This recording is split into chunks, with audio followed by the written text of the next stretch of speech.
नमस्कार दोस्तों, bank promotion exam guide में आपका स्वागत है। आज हम CAIIB के BFM पेपर के chapter 7 role of Exim bank RBI exchange control in India के 25 MCQs को कवर करेंगे। अगर आपने अच्छे से इन MCQs पर ध्यान दिया तो आपको बुक पढ़ने की जरूरत नहीं पड़ेगी। तो चलिए शुरू करते हैं। चलिए एग्जिम बैंक के बायर्स क्रेडिट मैकेनिज्म से जुड़े इन स्टेटमेंट्स को देखते हैं। Consider the following statements regarding the buyer's credit facility provided by the Export-Import Bank of India, Exim Bank. 1. It is a credit facility extended directly to the foreign buyer to finance the import of goods and services from India. 2.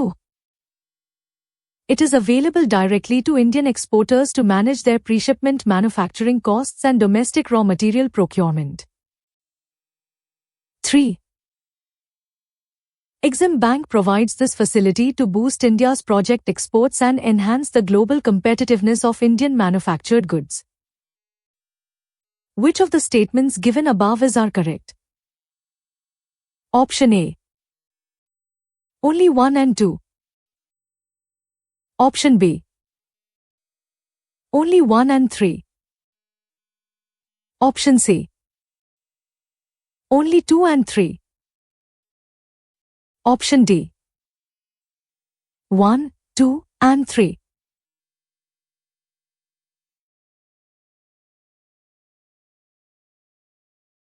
सही जवाब है option B, यानी केवल statement 1 और 3 सही हैं। चलिए इस कॉन्सेप्ट को गहराई से समझते हैं। एग्जिम बैंक भारत के प्रोजेक्ट एक्सपोर्ट्स को बढ़ावा देने के लिए बायर्स क्रेडिट की बहुत महत्वपूर्ण सुविधा देता है। इस फाइनेंशियल मैकेनिज्म के तहत डायरेक्ट क्रेडिट सीधे तौर पर विदेशी खरीदार या वहां के फाइनेंशियल इंस्टीट्यूशन को दिया जाता है। इसका मुख्य उद्देश्य यह है कि वह खरीदार भारतीय सामान और सेवाओं का आसानी से आयात कर सके। इसलिए स्टेटमेंट 1 बिल्कुल सही है। इसके अलावा यह सुविधा भारत के मैन्युफैक्चर्ड गुड्स और बड़े इंफ्रास्ट्रक्चर प्रोजेक्ट्स को ग्लोबल मार्केट में प्रमोट करती है। इसलिए स्टेटमेंट 3 भी पूरी तरह सही है। अब बात करते हैं स्टेटमेंट 2 की। यह स्टेटमेंट गलत लाभार्थी बता रहा है। बायर्स क्रेडिट सीधे तौर पर भारतीय एक्सपोर्टर को नहीं मिलता है। एक्सपोर्टर के डोमेस्टिक मैन्युफैक्चरिंग खर्चों के लिए प्री शिपमेंट क्रेडिट या WCTL जैसी सुविधाओं का इस्तेमाल होता है। इसलिए स्टेटमेंट 2 गलत है। ओवल इस बायर्स क्रेडिट से भारतीय एक्सपोर्टर्स को बिना किसी क्रेडिट रिस्क के तुरंत पेमेंट मिल जाती है और फॉरेन इंपोर्टर को अपना लंबा रीपेमेंट पीरियड मिल जाता है। यह इंटरनेशनल बिजनेस में विन विन सिचुएशन क्रिएट करता है, जो भारत के ट्रेड ग्रोथ के लिए क्रूशियल है। अगले सवाल में हम फॉरेन गवर्नमेंट्स को दी जाने वाली लाइन ऑफ क्रेडिट यानी LOC पर चर्चा करेंगे। चलिए इस केस स्टडी के जरिए एग्जिम बैंक के लाइन ऑफ क्रेडिट मैकेनिज्म के प्रैक्टिकल एप्लीकेशन को समझते हैं। Scenario: Exim Bank extends a line of credit (LOC) to the government of an African nation to facilitate the import of railway infrastructure equipment from India. Based on Exim Bank guidelines, consider the following statements regarding the regulatory mechanisms of this LOC. 1. The LOC provides a safe mode of non-recourse financing to the Indian exporters, effectively mitigating the sovereign default risk. 2. The foreign government must mandate that at least 75% of the total contract value of goods and services are sourced from India. 3. Indian exporters assume the primary credit risk of the foreign sovereign entity under this LOC framework. Which of the statements given above are correct? Option A. Only 1 and 2. Option B. Only 2 and 3. Option C. Only 1 and 3. Option D. 1, 2 and 3.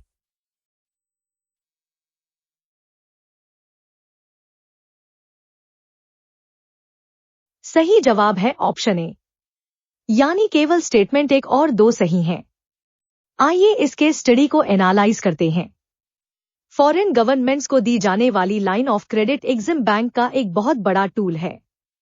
इस system में EXIM bank विदेशी सरकार के साथ एक agreement sign करता है, जिससे भारतीय एक्सपोर्टर को पेमेंट की पूरी सिक्योरिटी मिल जाती है।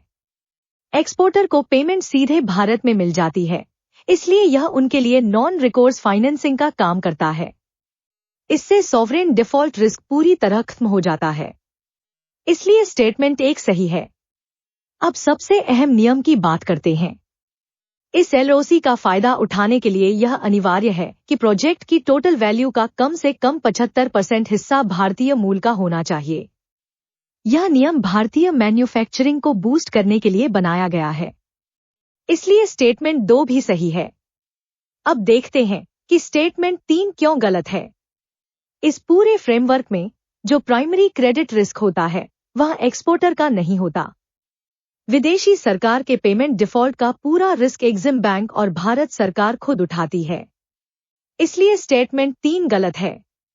इस तरह की एलओसी भारत की इकोनॉमिक डिप्लोमेसी और इमर्जिंग मार्केट्स में पकड़ मजबूत करने के लिए की इंस्ट्रूमेंट मानी जाती है।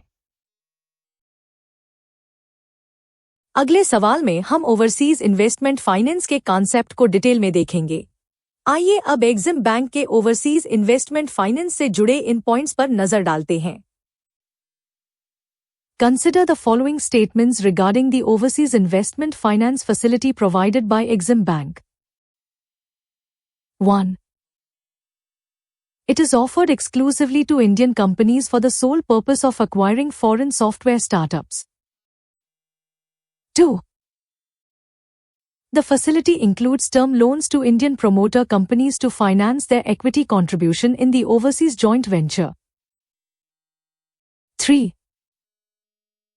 It permits financing for the purpose of extending direct loans from the Indian parent company to its overseas wholly owned subsidiary. Which of the statements given above are correct? Option A. Only 1 and 2. Option B. Only 2 and 3. Option C. Only 1 and 3. Option D. 1, 2 and 3.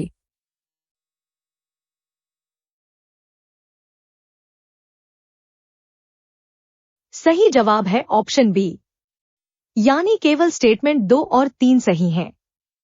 चलिए इसे step by step breakdown करते हैं। भारतीय कंपनियों को global बनने में मदद करने के लिए EXIM bank overseas investment finance offer करता है। सबसे पहले स्टेटमेंट 1 की बात करते हैं। यह स्टेटमेंट बहुत ज्यादा रिस्ट्रिक्टिव है। यह फाइनेंस सिर्फ सॉफ्टवेयर स्टार्टअप्स के लिए लिमिटेड नहीं है। भारतीय कंपनियां इसे किसी भी सेक्टर में जॉइंट वेंचर या होली ओन्ड सब्सिडियरी बनाने के लिए इस्तेमाल कर सकती हैं। इसलिए स्टेटमेंट 1 पूरी तरह गलत है।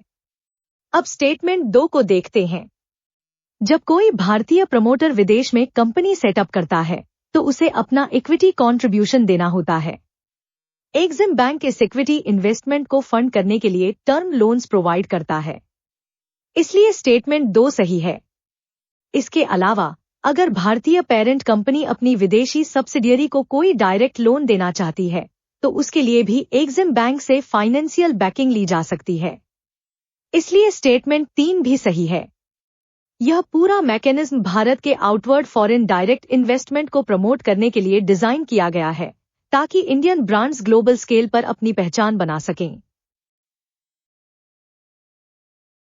चलिए अगले सवाल में प्रोजेक्ट एक्सपोर्ट गारंटी के मैकेनिज्म को समझेंगे। चलिए इसके स्टडी के जरिए इंटरनेशनल टेंडर्स में इस्तेमाल होने वाली बैंक गारंटीज के प्रैक्टिकल एप्लीकेशन को समझते हैं। Scenario: An Indian engineering firm plans to bid for a large-scale dam construction project in the UAE. The firm approaches Exim Bank for project export guarantee facilities. Based on Exim Bank's operational guidelines, consider the following statements regarding the correct regulatory actions. 1. Exim Bank can issue a bid bond guarantee on behalf of the Indian firm to fulfill the fundamental requirement for participating in the international tender. 2. Upon winning the contract, Exim Bank can issue a performance guarantee to assure the UAE entity of the project's timely and successful completion. 3. Exim Bank is legally barred from issuing retention money guarantees for international projects under the Export-Import Bank of India Act, 1981. Which of the statements given above are correct? Option A. Only 1 and 2. Option B. Only 2 and 3. Option C. Only 1 and 3. Option D. 1, 2 and 3.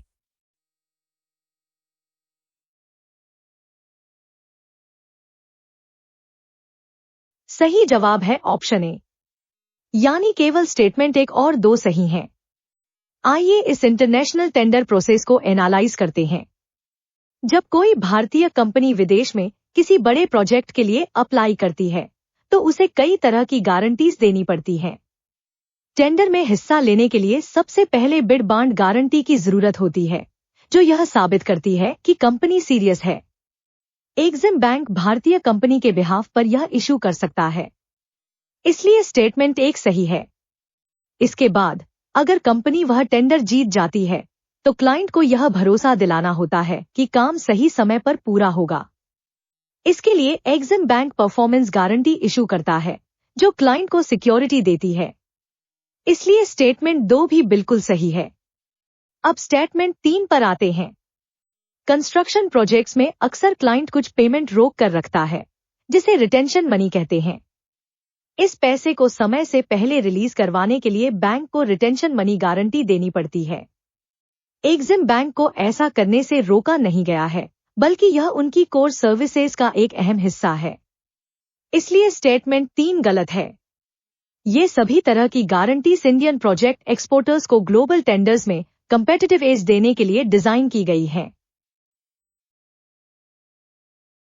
आइए अब working capital term loans के इस numerical problem को solve करते हैं। आइए अब line of credit की डोमेस्टिक सोर्सिंग रिक्वायरमेंट के इस न्यूमेरिकल प्रॉब्लम को सॉल्व करते हैं। Exim Bank requires a strict minimum Indian value addition for projects funded under its sovereign facilities. If Exim Bank extends a line of credit, LOC, to an African nation for an infrastructure contract worth exactly $100 million, calculate the minimum threshold value of goods and services that must be mandatorily sourced from India to qualify for this Exim Bank financing. Option A. $50 million. Option B. $75 million. Option C. $85 million. Option D. $100 million.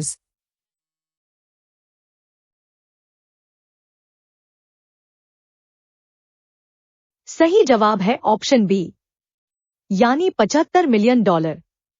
आइए इस calculation के पीछे का rule समझते हैं।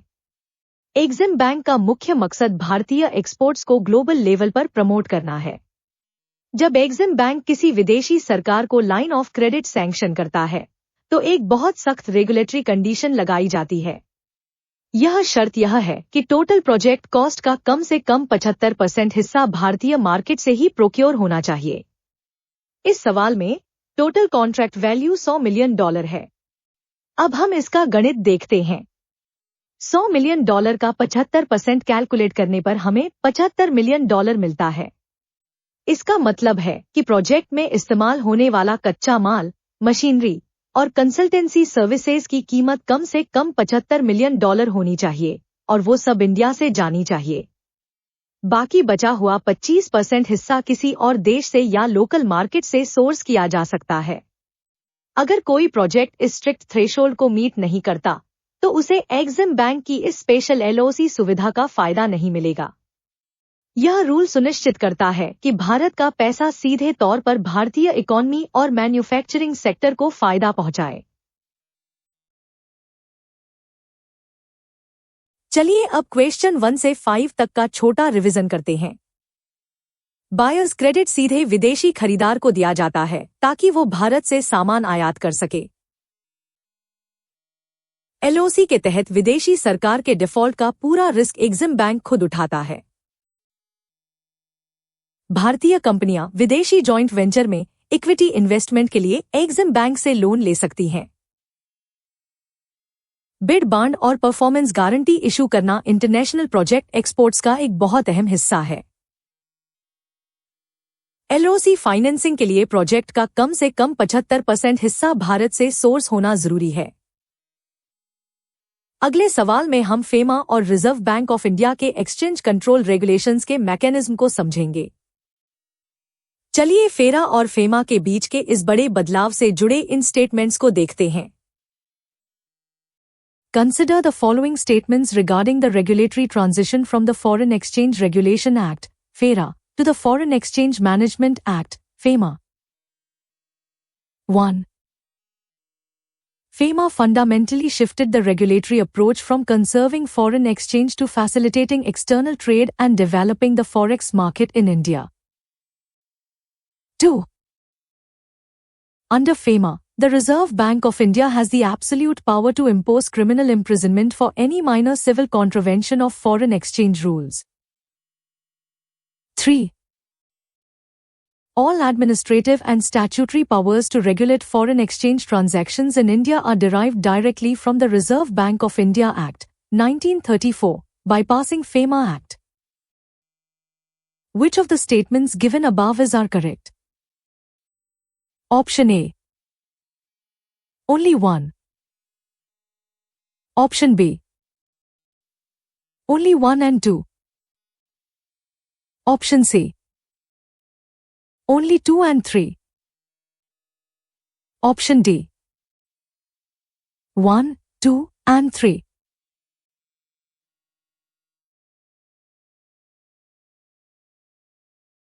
सही जवाब है ऑप्शन ए, यानी केवल स्टेटमेंट एक सही है। चलिए फेरा और फेमा के बीच के इस बड़े बदलाव को समझते हैं। भारत में पहले फेरा लागू था। इसका मुख्य उद्देश्य फॉरेन एक्सचेंज को बहुत सख्ती से बचाना और उसका कंजर्वेशन करना था। लेकिन 1999 में इसे बदलकर फेमा लाया गया। फेमा का पूरा फोकस एक्सटर्नल ट्रेड को आसान बनाने और फॉरेक्स मार्केट को डेवलप करने पर है। इसलिए स्टेटमेंट एक बिल्कुल सही है। अब स्टेटमेंट 2 को देखते हैं। फेरा एक ड्रैकोनियन कानून था जिसमें गलतियों पर सीधा क्रिमिनल इम्प्रिजनमेंट यानी जेल होती थी। लेकिन फेमा एक सिविल कानून है। इसमें गलतियों को कंपाउंडिंग के जरिए फाइन देकर सुलझाया जा सकता है, इसलिए जेल का कोई प्रावधान नहीं है। इस कारण स्टेटमेंट 2 गलत है। स्टेटमेंट 3 भी पूरी तरह गलत है। आरबीआई को फॉरेक्स रेगुलेट करने की सारी वैधानिक शक्तियां सीधे तौर पर फेमा एक्ट से मिलती हैं। यह शक्ति आरबीआई एक्ट 1934 से डिराइव नहीं होती है। इसलिए स्टेटमेंट 3 गलत है।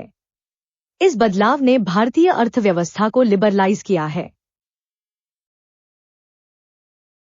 चलिए इस केस स्टडी के जरिए ऑथराइज्ड डीलर कैटेगरीज के प्रैक्टिकल एप्लीकेशन को समझते हैं। Scenario: A commercial bank operating in India wishes to undertake comprehensive foreign exchange transactions, including massive trade financing and capital account remittances. The bank approaches the RBI for authorization. Based on the Reserve Bank of India's exchange control regulations, consider the following statements regarding the correct regulatory actions. 1. The RBI will grant an authorized dealer category I, AD Cat I, license to the commercial bank, permitting it to handle all permissible current and capital account transactions. 2. The RBI will issue an authorized dealer category 2, AD Cat II, license, which is exclusively reserved for commercial banks handling large-scale export-import financing. 3. The RBI retains the absolute statutory right under FEMA to revoke the AD license immediately, without providing any opportunity for the bank to make a representation. Which of the statements given above are correct? Option A. Only one. Option B. Only 1 and 2.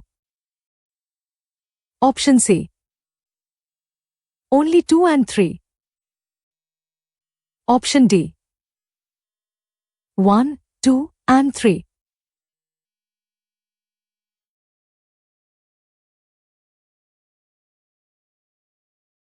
सही जवाब है option A, यानी केवल statement एक सही है।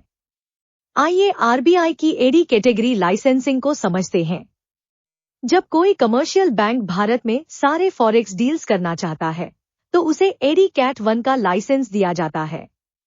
यह licence bank को हर तरह के करंट अकाउंट और कैपिटल अकाउंट ट्रांजैक्शंस करने की छूट देता है। इसलिए स्टेटमेंट एक बिल्कुल सही है। अब स्टेटमेंट 2 पर आते हैं। एडी कैट 2 का लाइसेंस कमर्शियल बैंक्स को नहीं दिया जाता। यह लाइसेंस मुख्य रूप से फुल फ्लेजेड मनी चेंजर्स या कोऑपरेटिव बैंक्स को दिया जाता है।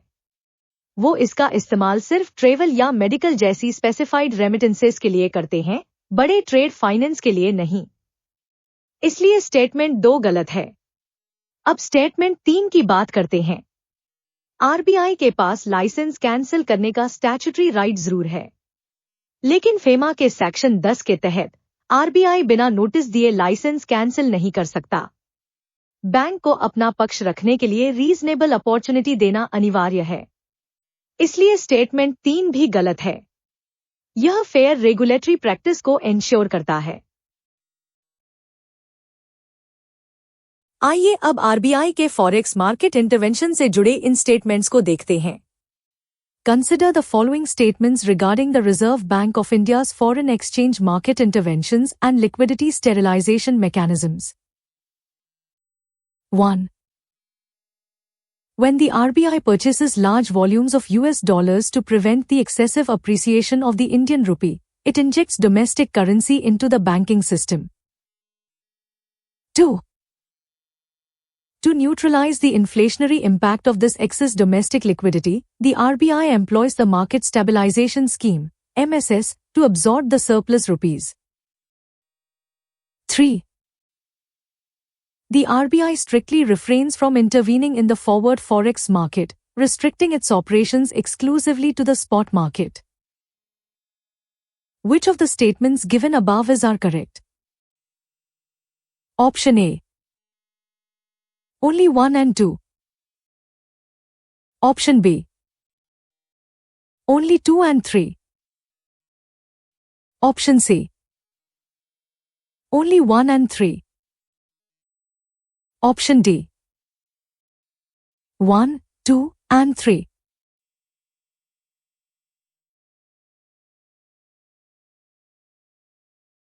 सही जवाब है ऑप्शन ए, यानी केवल स्टेटमेंट 1 और 2 सही हैं। चलिए आरबीआई के मार्केट इंटरवेंशन को समझते हैं। जब मार्केट में भारतीय रुपए की वैल्यू बहुत तेजी से एप्रिशिएट होने लगती है तो आरबीआई बीच में आता है।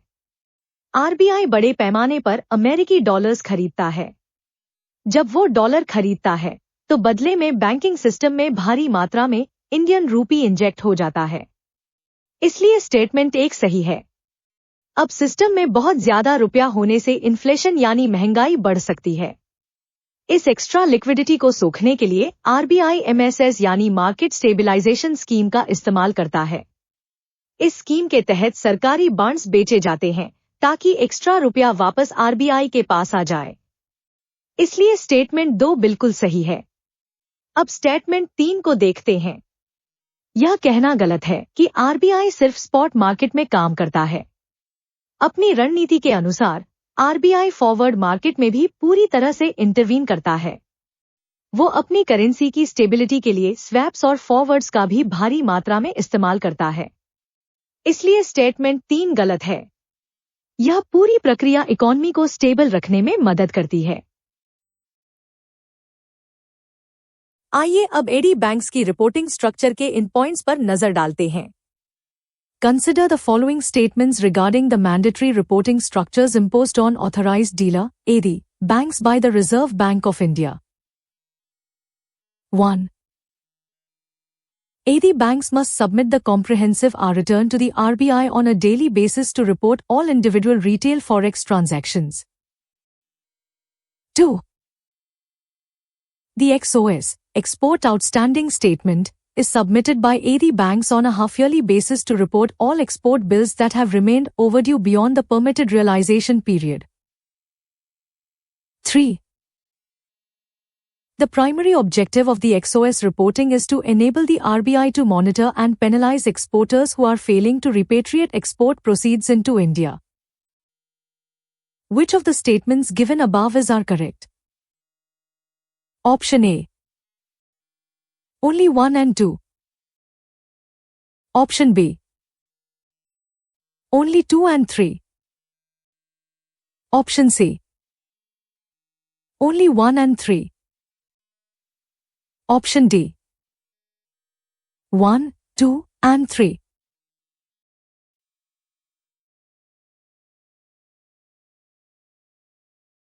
सही जवाब है ऑप्शन बी, यानी केवल स्टेटमेंट 2 और 3 सही हैं। आइए एडी बैंक्स की रिपोर्टिंग स्ट्रक्चर को डिटेल में समझते हैं।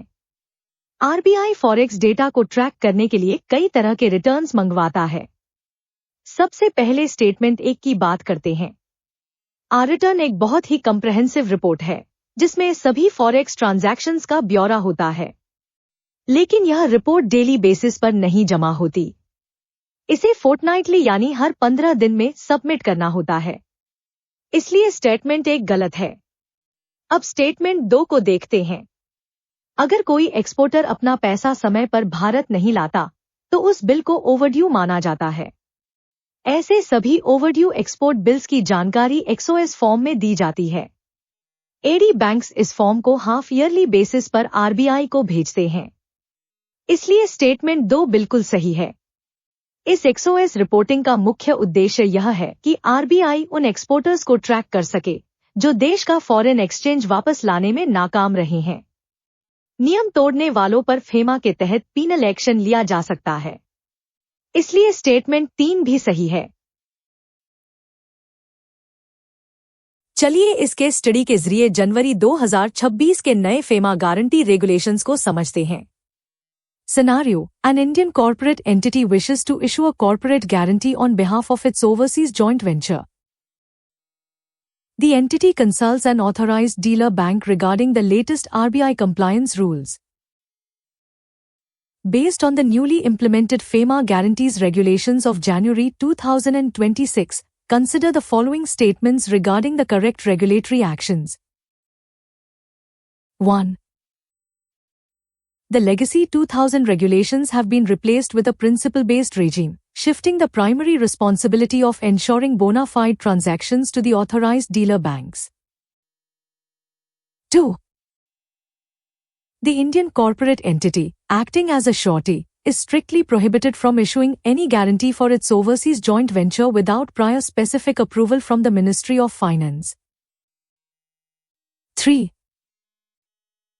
The authorized dealer bank is now mandated to enforce a strict quarterly reporting structure for all foreign currency guarantees issued by resident entities.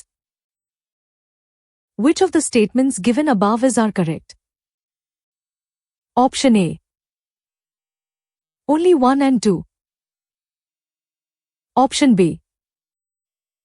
Only 1 and 3. Option C. Only 2 and 3.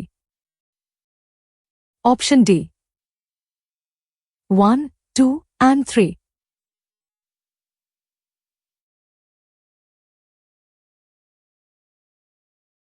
सही जवाब है option B, यानी केवल statement 1 और 3 सही हैं। चलिए जनवरी 2026 के नए फेमा गारंटी रेगुलेशंस को समझते हैं। आरबीआई ने पुराने 2000 साल वाले नियमों को हटा दिया है। अब एक नया प्रिंसिपल बेस्ड रेजीम लाया गया है। इसमें सबसे बड़ा बदलाव यह है कि अब एडी बैंक्स के ऊपर यह जिम्मेदारी डाल दी गई है कि वो ट्रांजैक्शन की बोना फाइड इंटेंट को वेरीफाई करें। इसलिए स्टेटमेंट 1 बिल्कुल सही है। अब स्टेटमेंट 2 की बात करते हैं। इस नए सिस्टम ने प्रोसेस को बहुत लिबरलाइज कर दिया है। एक भारतीय कॉरपोरेट अपनी विदेशी जॉइंट वेंचर के लिए आसानी से गारंटी इशू कर सकता है। इसके लिए हर बार मिनिस्ट्री ऑफ फाइनेंस से प्रायर अप्रूवल लेने की कोई जरूरत नहीं होती, बशर्ते वो तय लिमिट्स के अंदर हो। इसलिए स्टेटमेंट 2 गलत है। स्टेटमेंट 3 पूरी तरह सही है। इस नई आजादी के साथ आरबीआई ने स्ट्रिक्ट रिपोर्टिंग भी लागू की है। अब एडी बैंक्स को हर रेजिडेंट एंटिटी द्वारा इशू की गई फॉरेन करेंसी गारंटी की क्वार्टरली रिपोर्टिंग करना अनिवार्य कर दिया गया है। इसलिए स्टेटमेंट 3 सही है। यह नया फ्रेमवर्क भारतीय कंपनियों को ग्लोबल ऑपरेशंस में ईज ऑफ डूइंग बिजनेस देता है। चलिए अब क्वेश्चन 6 से 10 तक का छोटा रिवीजन करते हैं। फेमा ने फॉरेक्स मैनेजमेंट को क्रिमिनल कानून से बदलकर एक सिविल ट्रेड फैसिलिटेशन मॉडल बना दिया। AD cat 1 licence commercial banks को सभी तरह के फॉरेक्स ट्रांजैक्शंस करने की अनुमति देता है। आरबीआई एक्स्ट्रा लिक्विडिटी सोखने के लिए मार्केट स्टेबिलाइजेशन स्कीम यानी एमएसएस का इस्तेमाल करता है। ओवरड्यू एक्सपोर्ट बिल्स की जानकारी हर 6 महीने में एक्सओएस फॉर्म के जरिए आरबीआई को दी जाती है। जनवरी 2026 के नए नियमों ने गारंटी इशू करने को आसान कर दिया है, लेकिन क्वार्टरली रिपोर्टिंग अनिवार्य है। अगले सवाल में हम फेमा के तहत करंट और कैपिटल अकाउंट कन्वर्टिबिलिटी के नियमों पर चर्चा करेंगे। चलिए फेमा के तहत करंट और कैपिटल अकाउंट से जुड़े इन स्टेटमेंट्स को देखते हैं। Consider the following statements regarding current and capital account transactions under the Foreign Exchange Management Act, FEMA. 1. Current account transactions are generally freely permitted unless explicitly prohibited, whereas capital account transactions are generally prohibited unless explicitly permitted. 2. The repayment of the principal amount of a short-term foreign loan is classified as a current account transaction because of its short tenure. 3. Remittances for the living expenses of parents or spouses residing abroad are legally treated as permissible current account transactions. Which of the statements given above are correct? Option A. Only 1 and 2. Option B. Only 1 and 3. Option C. Only 2 and 3. Option D. 1, 2 and 3.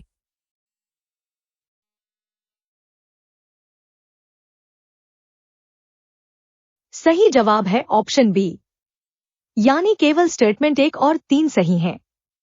चलिए FEMA के इस सबसे बुनियादी concept को समझते हैं। FEMA के तहत सभी फॉरेक्स ट्रांजैक्शंस को 2 हिस्सों में बांटा गया है। पहला है करंट अकाउंट और दूसरा है कैपिटल अकाउंट। रूल बहुत सिंपल है।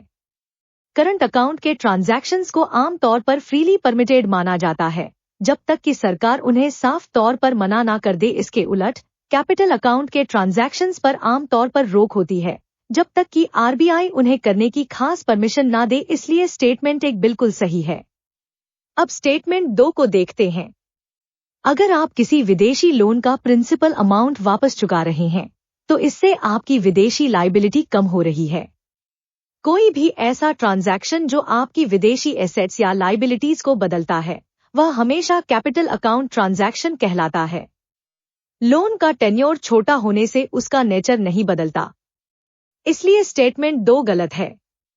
लोन का ब्याज देना करंट अकाउंट है, लेकिन प्रिंसिपल चुकाना कैपिटल अकाउंट है। अब बात करते हैं स्टेटमेंट 3 की। अगर आप विदेश में रह रहे अपने माता पिता या जीवन साथी के रहने के खर्च के लिए पैसे भेज रहे हैं, तो यह करंट अकाउंट ट्रांजैक्शन माना जाता है। फेमा के तहत इसे पूरी तरह परमिसिबल रखा गया है, इसलिए स्टेटमेंट 3 भी सही है। अगले सवाल में हम एलआरएस की एलिजिबिलिटी के नियमों को समझेंगे।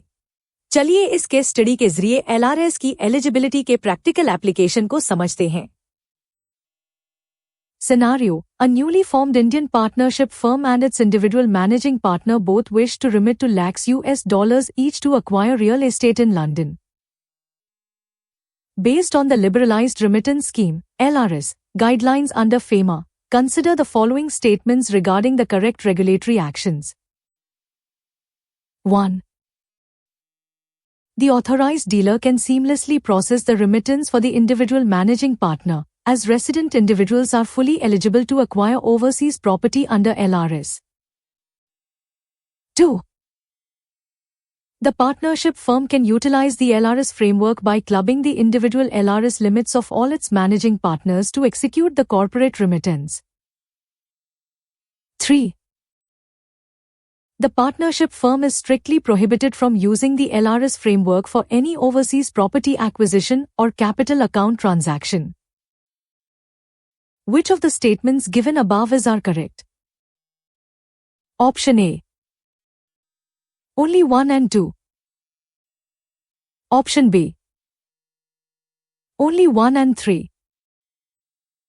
Option C. Only 2 and 3. Option D. 1, 2 and 3.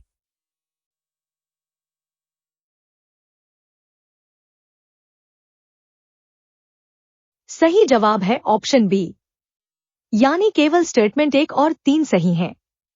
आइए इस रियल एस्टेट एक्विजिशन की केस स्टडी को एनालाइज करते हैं। आरबीआई की एलआरएस यानी लिबरलाइज्ड रेमिटेंस स्कीम बहुत ही पॉपुलर सुविधा है। इस स्कीम के तहत कोई भी रेजिडेंट इंडिविजुअल साल भर में $2,50,000 तक रेमिट कर सकता है। वह इस पैसे से विदेश में प्रॉपर्टी भी खरीद सकता है। इसलिए मैनेजिंग पार्टनर का पर्सनल रेमिटेंस पूरी तरह जायज है। इससे स्टेटमेंट 1 बिल्कुल सही साबित होता है। अब स्टेटमेंट 2 और 3 पर आते हैं। एलआरएस की सबसे बड़ी और स्ट्रिक्ट कंडीशन यह है कि यह सिर्फ और सिर्फ इंडिविजुअल्स के लिए है। कोई भी पार्टनरशिप फर्म, कॉरपोरेट या एचयूएफ इस स्कीम का इस्तेमाल बिल्कुल नहीं कर सकती। फर्म अपने पार्टनर्स की लिमिट्स को क्लब भी नहीं कर सकती। यह गैर कानूनी है। इसलिए स्टेटमेंट 2 गलत है। चूंकि पार्टनरशिप फर्म इस स्कीम के लिए इनएलिजिबल है, वह एलआरएस के जरिए लंदन में प्रॉपर्टी नहीं खरीद सकती। उसे ऐसा करने के लिए ओडीआई फ्रेमवर्क का पालन करना होगा। इसलिए स्टेटमेंट 3 पूरी तरह सही है। यह नियम यह सुनिश्चित करता है कि पर्सनल वेल्थ और बिजनेस कैपिटल को अलग अलग मॉनिटर किया जाए। आइए अगले सवाल में बजट 2026 के नए टीसीएस लिमिट्स पर चर्चा करेंगे। आइए अब बजट 2026 के एलआरएस लिमिट के इस न्यूमेरिकल प्रॉब्लम को सॉल्व करते हैं। Mr. Sharma books an overseas tour package worth ₹15 lakh through an Indian travel agent in May 2026. Based on the Union Budget 2026 updates for LRS remittances, calculate the exact amount of tax collected at source, TCS, the travel agent must collect from Mr. Sharma for this specific transaction. Option A. ₹30,000. Option B. ₹75,000. Option C. ₹1 lakh. Option D. ₹3 lakh.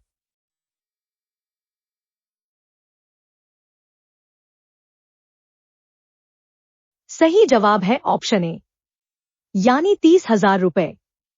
आइए budget 2026 के इस नए budget rule का गणित समझते हैं। पहले विदेशी टूर पैकेजेस पर 5% टीसीएस लगता था, लेकिन जनवरी 2026 में आए ताज़ा अपडेट के मुताबिक सरकार ने टूर पैकेजेस पर टीसीएस घटाकर फ्लैट 2% कर दिया है। सबसे बड़ा बदलाव यह है कि अब इसमें कोई मिनिमम थ्रेशोल्ड लिमिट नहीं बची है। यानी आप ₹1 का टूर ले या 20 लाख का, आपको फ्लैट 2% टीसीएस देना ही होगा। इस सवाल में मिस्टर शर्मा के टूर पैकेज की टोटल वैल्यू 15 लाख रुपए है। अब हम इसका सीधा 2% कैलकुलेट करेंगे। 15 लाख का 2% होता है 30,000 रुपए। इसलिए ट्रैवल एजेंट को मिस्टर शर्मा से ठीक 30,000 रुपए टीसीएस के तौर पर कलेक्ट करने होंगे। बाकी ऑप्शंस गलत हैं, क्योंकि वो पुराने नियमों या गलत रेट्स पर आधारित हैं। यह नया flat rate system tax payers को बहुत बड़ी फाइनेंशियल रिलीफ देता है और फॉरेन ट्रेवल को थोड़ा सस्ता बनाता है। आपको एग्जाम में यह नया 2026 का फैक्ट जरूर याद रखना है। चलिए इस केस स्टडी के जरिए कंपाउंडिंग ऑफ ऑफेंसेस के प्रैक्टिकल एप्लीकेशन को समझते हैं। Scenario: an Indian corporation realizes it has inadvertently delayed the reporting of an overseas direct investment by 6 months, violating FEMA provisions. The company wishes to avoid prolonged legal battles and criminal proceedings. Based on FEMA guidelines, consider the following statements regarding the correct regulatory actions. 1. The company can voluntarily apply for the compounding of the offence to the RBI, acknowledging the contravention to settle it via a monetary penalty. 2. Once the compounding process is completed and the compounding penalty is fully paid, no further adjudication proceedings can be initiated for that specific contravention. 3. The RBI holds the power to impose a mandatory prison sentence of up to 3 years during the compounding process if the delayed reporting involves massive sums of foreign exchange. Which of the statements given above are correct? Option A. Only 1 and 2. Option B. Only 2 and 3. Option C. Only 1 and 3. Option D. 1, 2 and 3.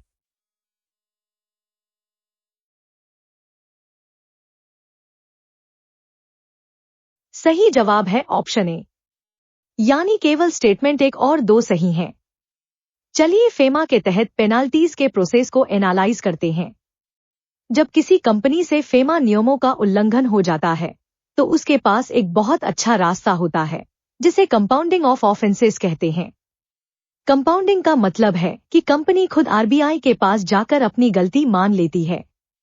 इसके बाद RBI एक fine तय करता है, जिसे चुकाकर मामला settle हो जाता है।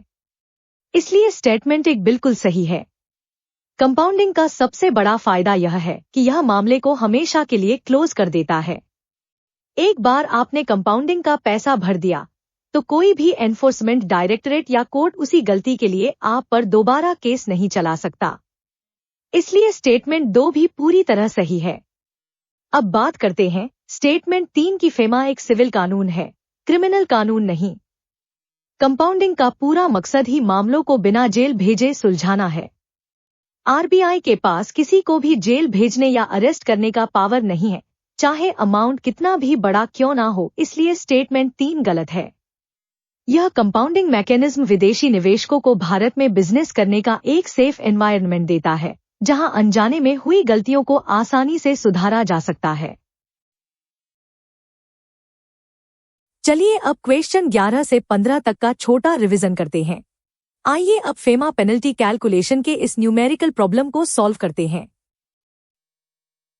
The Enforcement Directorate establishes that a Hawala operator intentionally contravened FEMA provisions by illegally transferring foreign exchange worth exactly ₹5 crores. Calculate the maximum statutory penalty that the adjudicating authority can impose on the operator under FEMA for this quantified contravention. Option A. ₹5 crores. Option B. ₹10 crores. Option C. ₹15 crores. Option D. ₹25 crores.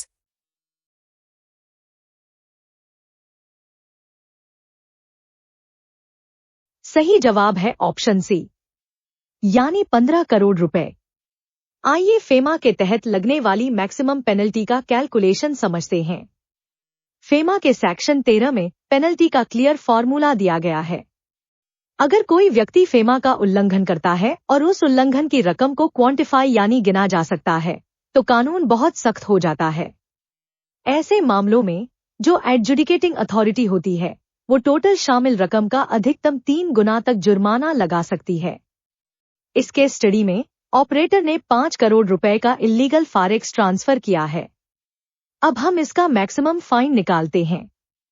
5 crore को 3 से multiply करने पर हमें 15 करोड़ रुपए मिलते हैं। इसलिए authority उस ऑपरेटर पर 15 करोड़ रुपए तक का जुर्माना ठोक सकती है।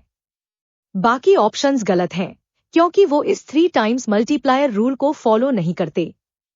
अगर किसी केस में रकम को क्वांटिफाई नहीं किया जा सकता तो मैक्सिमम पेनल्टी सिर्फ 2 लाख रुपए तक सीमित होती है। यह भारी भरकम पेनल्टी स्ट्रक्चर लोगों को हवाला जैसे गैर कानूनी कामों से रोकने के लिए एक बहुत बड़ा डेटरेंट माना जाता है। चलिए अब क्वेश्चन 11 से 15 तक का छोटा रिवीजन करते हैं। जो ट्रांजैक्शन विदेशी एसेट्स या लाइबिलिटीज बदलते हैं उन्हें कैपिटल अकाउंट ट्रांजैक्शन कहते हैं। एलआरएस स्कीम सिर्फ इंडिविजुअल्स के लिए है, कॉरपोरेट्स या पार्टनरशिप फर्म्स इसका इस्तेमाल नहीं कर सकते। बजट 2026 के बाद विदेशी टूर पैकेजेस पर बिना किसी थ्रेशोल्ड के फ्लैट 2% टीसीएस लगता है। फेमा में कंपाउंडिंग के जरिए फाइन देकर अनजाने में हुई गलतियों को कोर्ट जाए बिना सुलझाया जा सकता है। अगर उल्लंघन की रकम गिनी जा सकती है तो फेमा में उस रकम का 3 गुना तक जुर्माना लगाया जा सकता है। अगले सवाल में हम फॉरेन एक्सचेंज डीलर्स एसोसिएशन यानी फेदाई के रूल्स को समझेंगे। चलिए फेदाई के रूल 6 के तहत फॉरवर्ड कॉन्ट्रैक्ट से जुड़े इन स्टेटमेंट्स को देखते हैं। Consider the following statements regarding the cancellation of forward exchange contracts as governed by the Foreign Exchange Dealers Association of India, FEDAI, Rule 6. 1. The cancellation of a forward purchase contract by a customer is executed by the authorized dealer at the prevailing TT selling rate. 2. The cancellation of a forward sale contract by a customer is executed by the authorized dealer at the prevailing TT buying rate. 3. Any exchange difference arising from the early cancellation of a forward contract must be strictly borne by the authorized dealer and cannot be recovered from the customer. Which of the statements given above are correct? Option A. Only 1 and 2. Option B. Only 2 and 3. Option C. Only 1 and 3. Option D. 1, 2 and 3.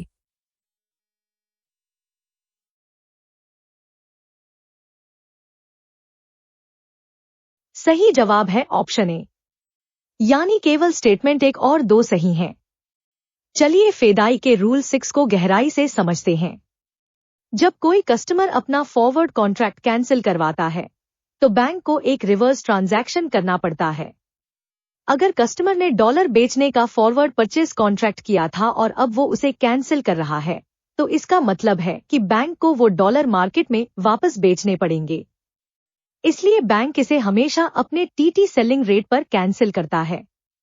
इससे statement 1 बिल्कुल सही साबित होता है। इसी तरह अगर customer ने डॉलर खरीदने का फॉरवर्ड सेल कॉन्ट्रैक्ट किया था और उसे कैंसिल करता है तो बैंक को वो डॉलर मार्केट से खरीदने पड़ते हैं। इसलिए यह कैंसलेशन टीटी बाइंग रेट पर होता है। इससे स्टेटमेंट 2 भी पूरी तरह सही है। अब स्टेटमेंट 3 की बात करते हैं। यह नियम बहुत स्पष्ट है कि कॉन्ट्रैक्ट कैंसिल होने पर जो भी एक्सचेंज डिफरेंस या नुकसान होता है वो एडी बैंक का नहीं होता। यह पूरा नुकसान कस्टमर को ही उठाना पड़ता है। बैंक कस्टमर के खाते से यह रकम और स्वैप कॉस्ट दोनों काट लेता है। इसलिए स्टेटमेंट 3 गलत है। यह सिस्टम सुनिश्चित करता है कि फॉरेक्स मार्केट में बैंक हमेशा सुरक्षित रहें। अगले सवाल में हम ओवरड्यू एक्सपोर्ट बिल्स के क्रिस्टलाइजेशन मैकेनिज्म को समझेंगे। चलिए इस केस स्टडी के जरिए एक्सपोर्ट बिल्स के क्रिस्टलाइजेशन के प्रैक्टिकल एप्लीकेशन को समझते हैं। Scenario: An Indian exporter ships garments to the US and submits a site export bill for $50,000 to an authorized dealer bank. The bank purchases the bill, crediting the exporter's account.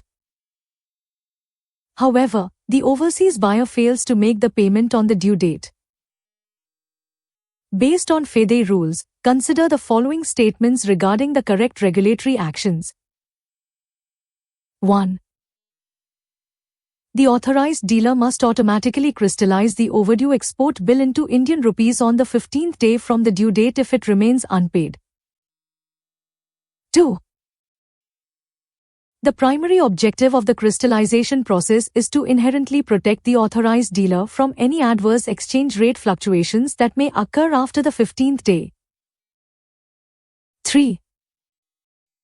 Upon crystallization, the bank is mandated to immediately reverse the export credit from the exporter's account by applying the prevailing TT buying rate.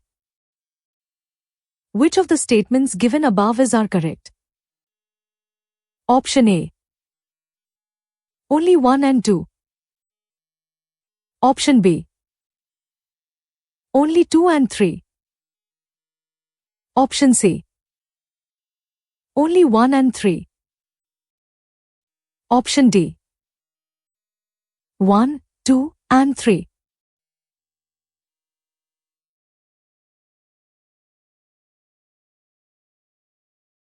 सही जवाब है option A, यानी केवल statement 1 और 2 सही हैं।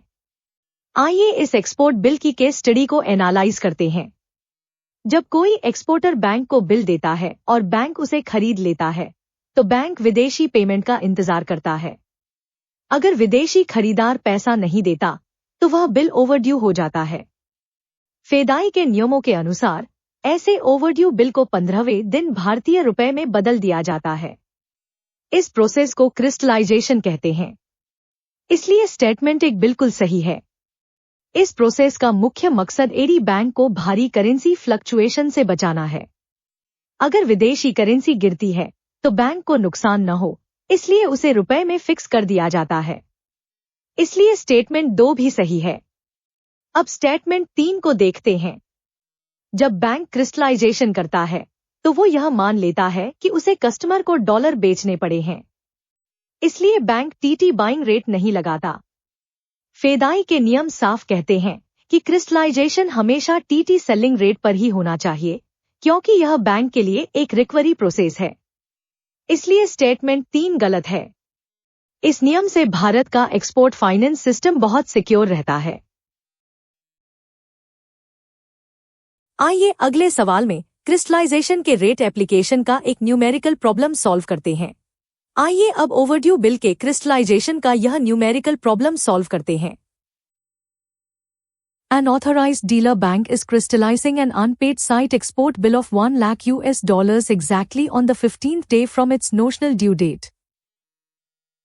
On the day of crystallization, the prevailing market exchange rates are as follows: TT buying rate is equal to rupees 83.10, TT selling rate is equal to rupees 83.50, bill buying rate is equal to rupees 83.00, and bill selling rate is equal to rupees 83.60.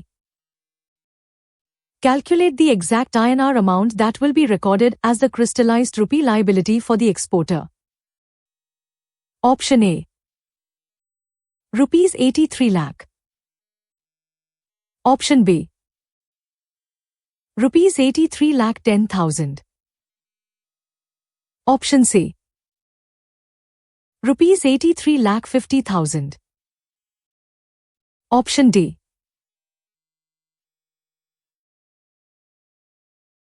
Rupees 83 lakh 60,000.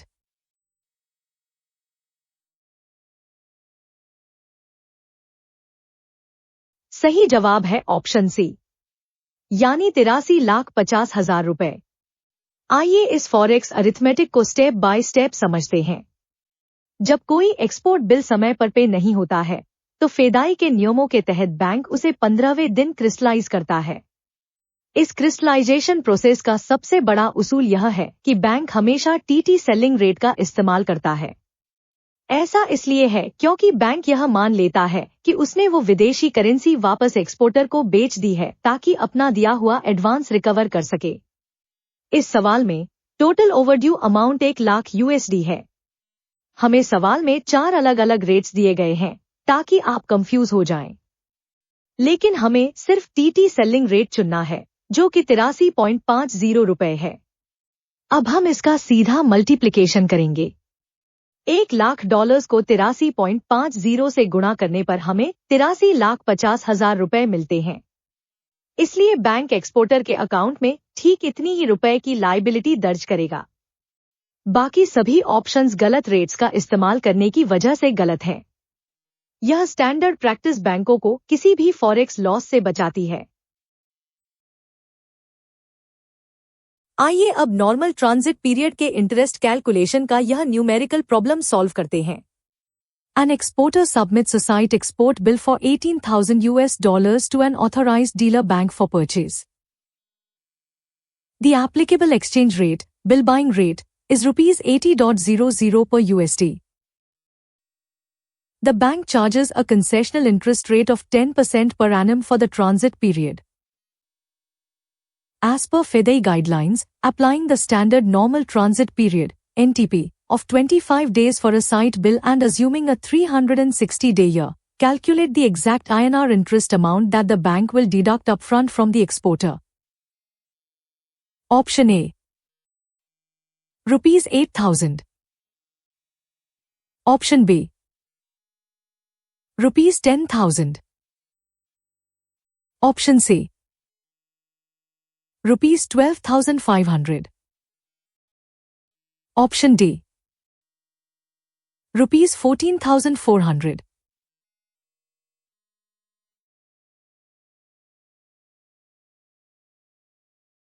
सही जवाब है option B, यानी 10,000 रुपए। आइए normal transit period यानी NTP के इस interest calculation को आसान भाषा में समझते हैं। जब कोई एक्सपोर्टर बैंक को साइट बिल देता है तो बैंक तुरंत पैसे दे देता है, लेकिन बैंक को विदेशों से वो पैसा मिलने में कुछ दिन लगते हैं। इस समय को 25 दिन का एनटीपी माना जाता है। इस 25 दिन के लिए बैंक एक्सपोर्टर से एडवांस इंटरेस्ट काटता है। चलिए अब गणित देखते हैं। बिल की वैल्यू 18,000 USD है। बैंक इसे बिल बाइंग रेट पर खरीद रहा है, जो कि 80 रुपए है। सबसे पहले टोटल अमाउंट निकालते हैं। 18,000 को 80 से गुणा करने पर आता है 14,40,000 रुपए। यह हमारा प्रिंसिपल अमाउंट है। अब हमें इस पर 10% सालाना के हिसाब से 25 दिन का ब्याज निकालना है। इसके लिए हम PRT फार्मूला इस्तेमाल करेंगे। 14,40,000 को 10% और 25 से गुणा करेंगे और फिर 360 से डिवाइड करेंगे। कैलकुलेट करने पर एग्जैक्ट 10,000 रुपए का अमाउंट आता है। बैंक यही 10,000 रुपए एडवांस में काट लेगा और बचा हुआ पैसा एक्सपोर्टर के खाते में डाल देगा। यह फेदाई के स्टैंडर्ड बैंकिंग कैलकुलेशंस का एक बहुत ही जरूरी हिस्सा है। चलिए फेदाई के कोड ऑफ कंडक्ट और डिस्प्यूट रेजोल्यूशन से जुड़े इन स्टेटमेंट्स को देखते हैं। Consider the following statements regarding the FEDI Code of Conduct and its dispute resolution mechanisms for authorized dealers. 1. All authorized dealers in India must mandatorily adhere to the FEDI Code of Conduct, which is structurally harmonized with the principles of the FX Global Code. 2. In the event of a commercial dispute between two authorized dealer banks regarding a forex transaction, the matter is first referred to the FEDI Dispute Resolution Committee before approaching the RBI. 3. The FEDI Code of Conduct grants authorized dealers the unilateral right to alter mutually agreed exchange rates after a deal is struck if market volatility exceeds 10% within an hour. Which of the statements given above are correct? Option A. Only 1 and 2. Option B. Only 2 and 3. Option C. Only 1 and 3. Option D. 1, 2 and 3.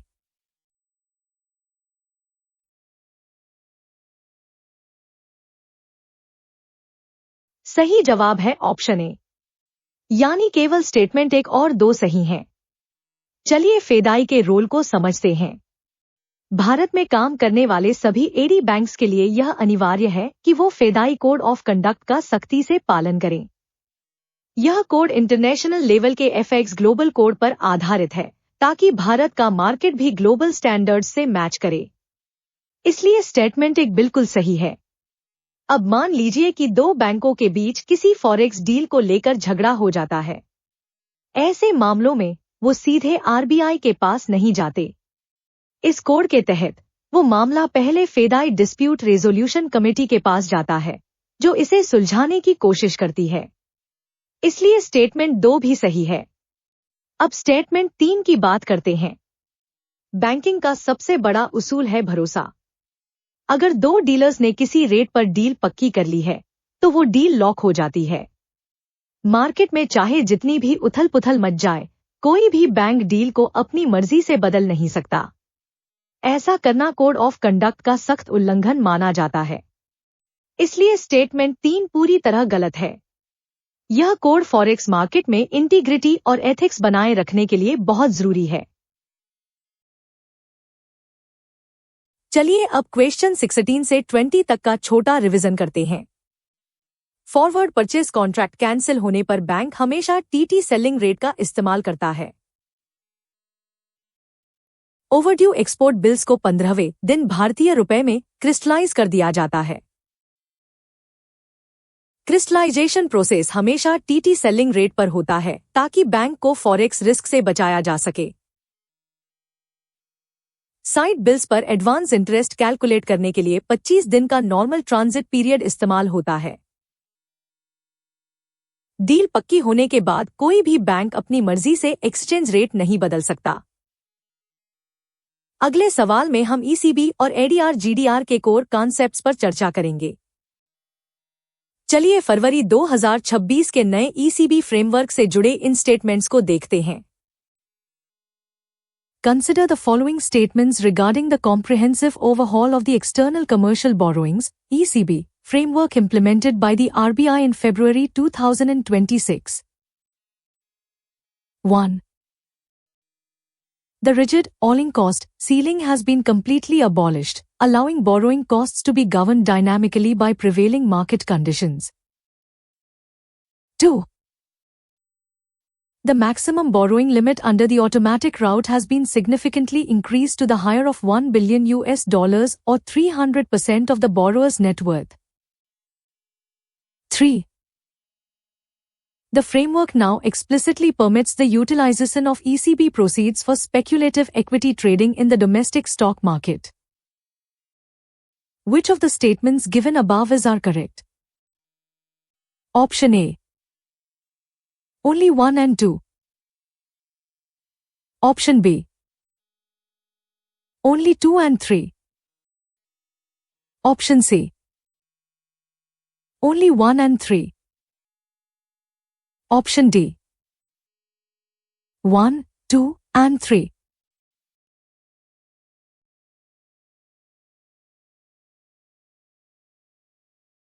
सही जवाब है option A, यानी केवल statement 1 और 2 सही हैं। चलिए फरवरी 2026 के नए ईसीबी नियमों को समझते हैं। आरबीआई ने विदेशी कर्ज लेने के नियमों में बहुत बड़े बदलाव किए हैं। सबसे पहले स्टेटमेंट 1 की बात करते हैं। पहले ईसीबी में एक सख्त ऑल इन कॉस्ट सीलिंग होती थी, जो तय करती थी कि आप अधिकतम कितना ब्याज दे सकते हैं।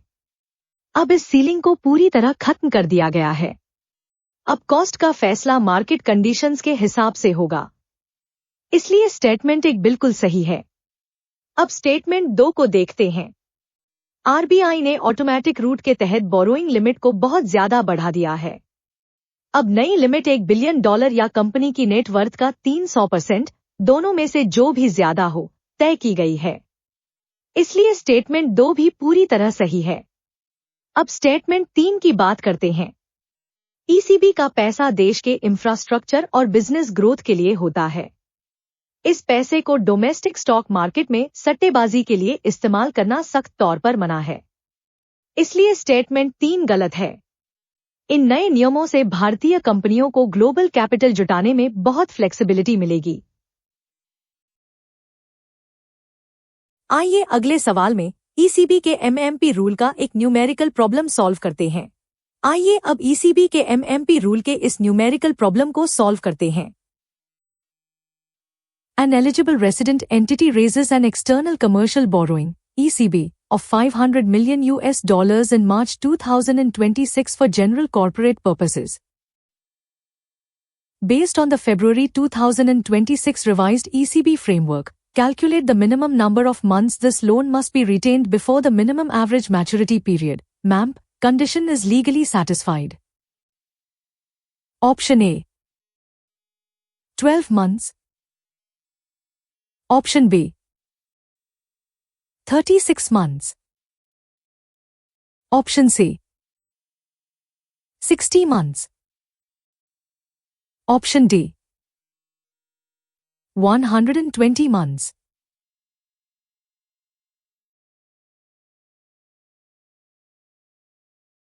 सही जवाब है ऑप्शन बी, यानी 36 महीने।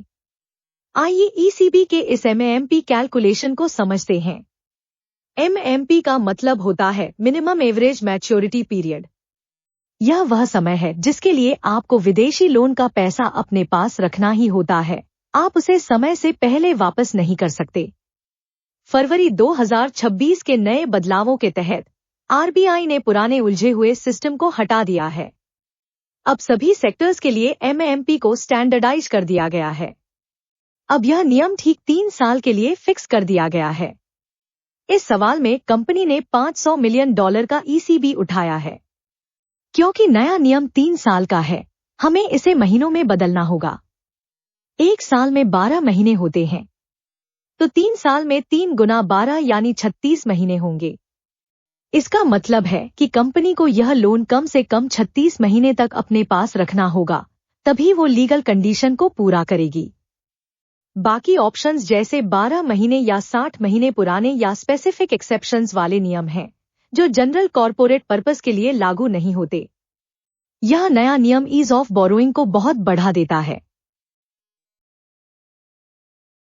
अगले सवाल में हम एडीआर और जीडीआर के ग्लोबल मार्केट्स पर चर्चा करेंगे।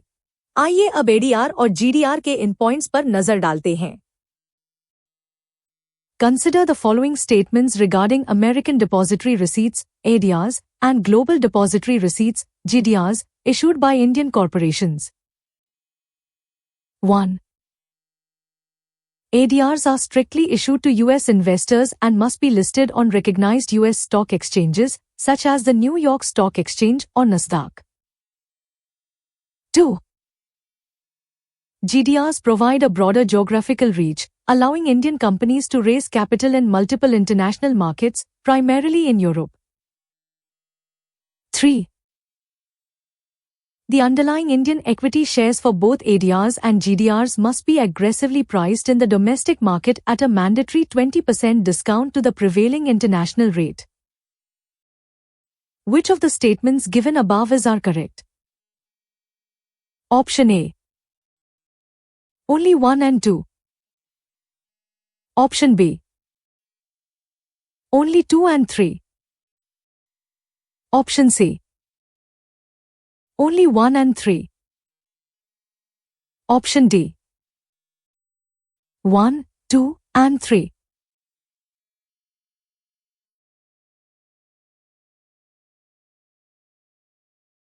सही जवाब है ऑप्शन ए, यानी केवल स्टेटमेंट 1 और 2 सही हैं। चलिए डिपॉजिटरी रिसीट्स के इस कॉन्सेप्ट को समझते हैं। जब कोई भारतीय कंपनी विदेशी मार्केट से पैसा जुटाना चाहती है, तो वह शेयर्स की जगह रिसीट्स इशू करती है। सबसे पहले स्टेटमेंट 1 की बात करते हैं। एडीआर यानी अमेरिकन डिपॉजिटरी रिसीट्स सिर्फ और सिर्फ अमेरिकी निवेशकों के लिए होते हैं। इन्हें न्यूयॉर्क स्टॉक एक्सचेंज या नैस्डैक जैसे अमेरिकी एक्सचेंजों पर ही लिस्ट किया जा सकता है। इसलिए स्टेटमेंट 1 बिल्कुल सही है। अब स्टेटमेंट 2 को देखते हैं। जीडीआर यानी ग्लोबल डिपॉजिटरी रिसीट्स का दायरा बहुत बड़ा होता है। भारतीय कंपनियां इनका इस्तेमाल अमेरिका को छोड़कर बाकी ग्लोबल मार्केट्स, खासकर यूरोप से कैपिटल जुटाने के लिए करती हैं। इसलिए स्टेटमेंट 2 भी पूरी तरह सही है। अब स्टेटमेंट 3 पर आते हैं। यह स्टेटमेंट प्राइसिंग के बारे में एक गलत दावा कर रहा है। सेबी और आरबीआई के नियमों के अनुसार अंडरलाइंग शेयर्स की प्राइसिंग डोमेस्टिक मार्केट के हिसाब से तय होती है। ऐसा कोई अनिवार्य नियम नहीं है कि शेयर्स को 20% डिस्काउंट पर बेचना ही होगा। प्राइसिंग पूरी तरह से मार्केट डिमांड और रेगुलेटरी फॉर्मूले पर निर्भर करती है, इसलिए स्टेटमेंट 3 गलत है। यह मैकेनिज्म भारतीय कंपनियों को ग्लोबल एक्सपेंशन में बहुत मदद करता है। चलिए अगले सवाल में हम एफसीसीबी के इक्विटी कन्वर्शन मैकेनिज्म को समझेंगे। चलिए इस केस स्टडी के जरिए एफसीसीबी के प्रैक्टिकल एप्लीकेशन को समझते हैं। Scenario: An Indian tech conglomerate issues foreign currency convertible bonds (FCCBs) in the international market to fund its aggressive expansion plans. 5 years later, the bondholders approach the company regarding the maturity of these instruments. Based on RBI guidelines, consider the following statements regarding the correct regulatory actions. 1. The bondholders have the legal right to convert the principal amount of the FCCBs into the underlying equity shares of the Indian issuing company at a predetermined exchange price. 2. If the bondholders choose not to exercise their conversion option, the Indian company must redeem the bonds by repaying the principal and accrued interest in the specified foreign currency. 3. The RBI strictly mandates that all FCCBs must be compulsorily converted into equity at maturity, legally extinguishing the debt obligation without any cash outflow. Which of the statements given above are correct? Option A. Only 1 and 2. Option B. Only 1 and 3. Option C. Only 2 and 3. Option D. 1, 2 and 3.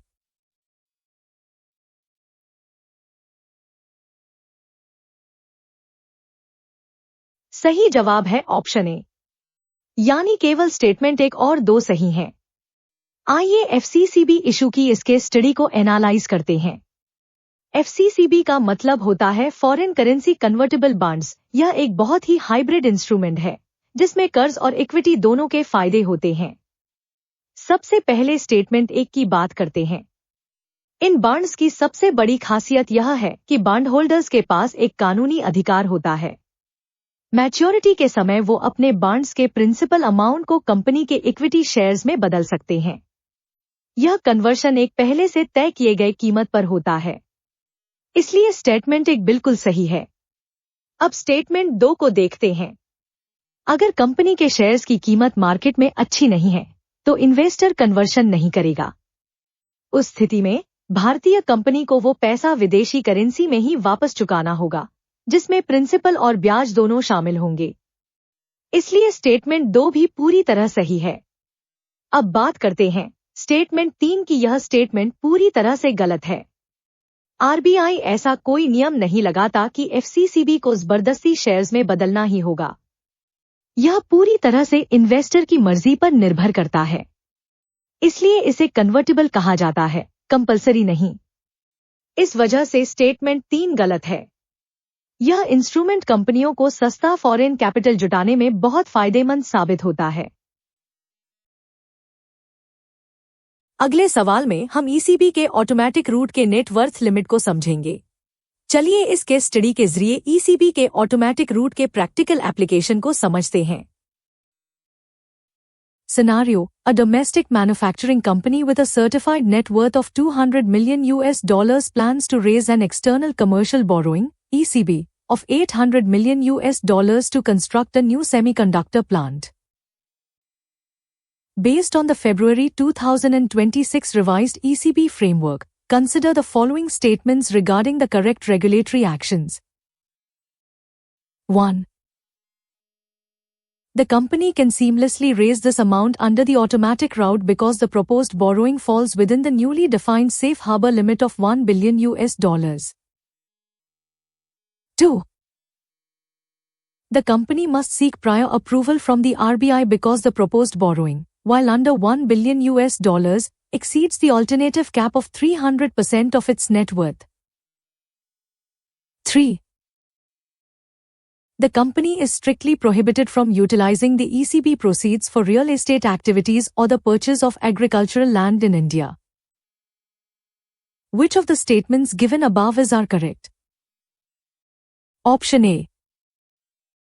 Only 1 and 3. Option B. Only 2 and 3. Option C. Only 1 and 2. Option D. 1, 2 and 3.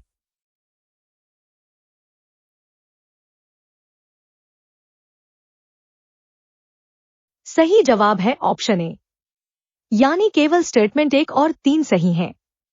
आइए ECB की इसके study को analyse करते हैं। Company एक नया semiconductor plant लगाने के लिए $800 मिलियन का ईसीबी उठाना चाहती है। फरवरी 2026 के नए ईसीबी नियमों के तहत आरबीआई ने ऑटोमेटिक रूट की लिमिट्स को बहुत आसान कर दिया है।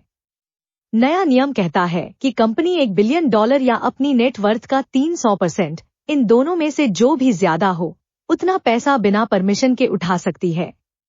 कंपनी की नेटवर्थ 200 मिलियन है, जिसका 300% 600 मिलियन होता है, लेकिन $1 बिलियन की फिक्स्ड लिमिट इससे ज्यादा है। इसलिए कंपनी को $1 बिलियन तक का सेफ हार्बर मिल जाता है। $800 मिलियन इस $1 बिलियन की लिमिट के अंदर आता है, इसलिए कंपनी आसानी से पैसा उठा सकती है। इससे स्टेटमेंट 1 सही साबित होता है और स्टेटमेंट 2 गलत हो जाता है, क्योंकि उसे आरबीआई से पूछने की कोई जरूरत नहीं है। अब स्टेटमेंट 3 की बात करते हैं। ईसीबी का पैसा आप कुछ भी करने के लिए इस्तेमाल नहीं कर सकते। फेमा के तहत ईसीबी के पैसे से रियल एस्टेट खरीदना या खेती की जमीन खरीदना सख्त मना है। इसलिए स्टेटमेंट 3 बिल्कुल सही है। यह फ्रेमवर्क सुनिश्चित करता है कि विदेशी पैसा देश के असली इंफ्रास्ट्रक्चर डेवलपमेंट में लगे। चलिए अब क्वेश्चन 21 से 25 तक का छोटा रिवीजन करते हैं। फरवरी 2026 के ईसीबी अपडेट ने ऑल इन कॉस्ट सीलिंग हटाकर प्राइसिंग को मार्केट के हवाले कर दिया है। ईसीबी में जनरल कॉर्पोरेट पर्पस के लिए एमएएमपी को अब फिक्स 36 महीने कर दिया गया है। एडीआर सिर्फ अमेरिकी निवेशकों के लिए होते हैं, जबकि जीडीआर ग्लोबल मार्केट्स के लिए होते हैं। एफसीसीबी बॉन्ड होल्डर्स को यह ऑप्शन देते हैं कि वो अपने कर्ज को कंपनी की इक्विटी में बदल सकें। ईसीबी के पैसे से रियल एस्टेट या स्टॉक मार्केट में सट्टेबाजी करना फेमा के तहत सख्त मना है। दोस्तों, इसी के साथ हमने role of Exim bank, RBI, exchange control in India के सारे रूल्स को बहुत ही डिटेल में कवर कर लिया है। मुझे उम्मीद है कि ये मास्टर क्लास आपके CAIIB एग्जाम की तैयारी में बहुत मददगार साबित होगी। इन सारे पॉइंट्स को बार बार रिवाइज करते रहें। बैंक प्रमोशन एग्जाम गाइड से जुड़ने के लिए आपका बहुत बहुत धन्यवाद।